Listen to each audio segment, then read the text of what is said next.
Basically दीदी ना हमारे पास ना बहुत सारे डाउट्स हैं regarding the first phase of counselling जो कि है रजिस्ट्रेशन। मेरे पास ऐसे मैसेजेस आ रहे हैं जब से आपका रजिस्ट्रेशन विंडो ओपन हुआ है first phase of the counselling of Banaras Hindu University, messages आ रहे हैं कि दीदी रजिस्ट्रेशन के लिए जो BHU का ऑफिशियल वेबसाइट पे जो PDF ओपन हो रहा है ना, उसमें कुछ डॉक्यूमेंट्स दिए हुए हैं, लेकिन जब हम रजिस्ट्रेशन करने जा रहे हैं तो वहाँ पर हमसे इनकम सर्टिफिकेट मांगी जा रही है, जो कि इनकम सर्टिफिकेट नेसेसरी क्यों हो जाता है ना। इनकम सर्टिफिकेट पहले तो आपका बैकग्राउंड वगैरह चेक करने के लिए है कि बेसिकली अगर आप वो चीज़ मेंशन कर रहे हो कि अगर आप EWS कैटेगरी से बिलोंग करते हो, या मान लीजिए आप जनरल कैटेगरी से हो तो EWS की क्यों, मान लीजिए आप जनरल कैटेगरी से हो तो आपका इनकम सर्टिफिकेट क्यों नीडेड हो जाता है। इसी सारी चीज़ों पे मैं बात करने वाली हूँ जो कि आपके स्कॉलरशिप से जुड़ी हुई चीज़ें हैं।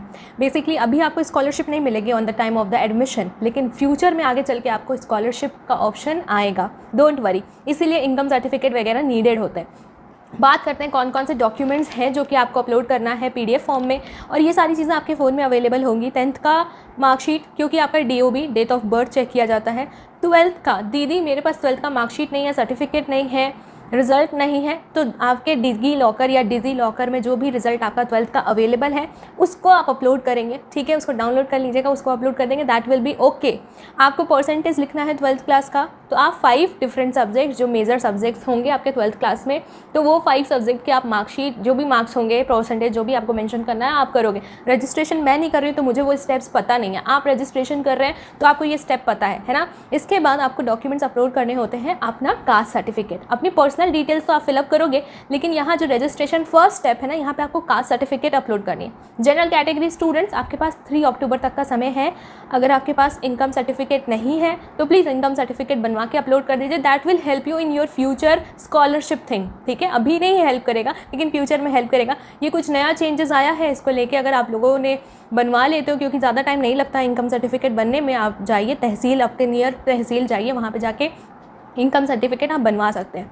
EWS के लिए 31 मार्च इज़ द डेट कि वहाँ से अपडेटेड आपका EWS का सर्टिफिकेट होना चाहिए। फॉर द OBC कैटेगरी जो आपका है creamy layer, non creamy layer को डिफरेंस के लिए यहाँ पर सर्टिफिकेट नीडेड होता है, आप समझ रहे होंगे। सारे डॉक्यूमेंट जो होंगे ना वो आपके अपडेटेड होने चाहिए। हाँ, सेंट्रल से आप लोग सोचते हो स्टेट से जो है वो बनकर आएगा, सेंट्रल वाला चलेगा कि नहीं।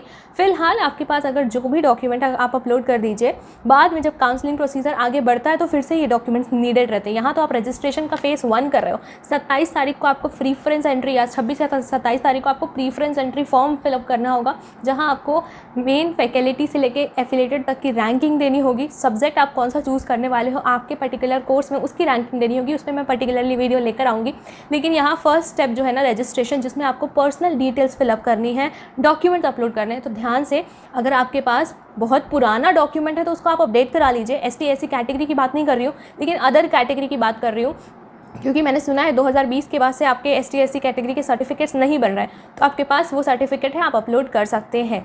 इनकम सर्टिफिकेट ज़रूर आप अपना रिसेंटली ध्यान दीजिएगा, 31 मार्च जो है ना वो डेट है, एलिजिबिलिटी वहीं से पता चल जाती है आपके इनकम सर्टिफिकेट की, वो एक्सपायर्ड है या फिर एक्सपायर्ड नहीं है, तो अपडेट वाला डाल दीजिएगा।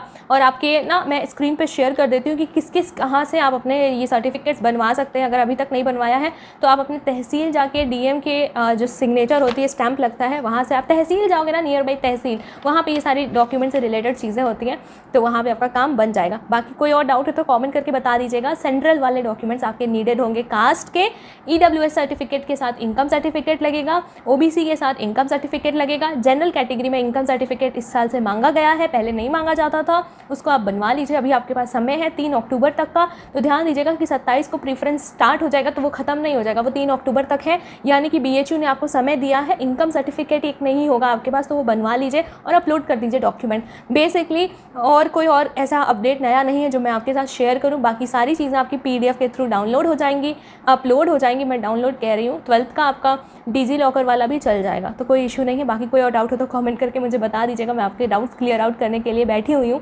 हेल्प करूँगी आप लोगों की। चैनल को अभी तक सब्सक्राइब नहीं किया तो चैनल को सब्सक्राइब करो। दोस्त किस चीज़ का वेट कर रहे हो, 17K पहुँचा दो BHU इन्फोपीडिया को, बहुत दिनों से मैं वेट कर रही हूँ 17K का, मतलब 17,000 सब्सक्राइबर सपोर्ट जो मुझे देखना है, आप सबके द्वारा ही वो चीज़ पॉसिबल होगी। इस वीडियो को लाइक ज़रूर करना। Signing off, Tata.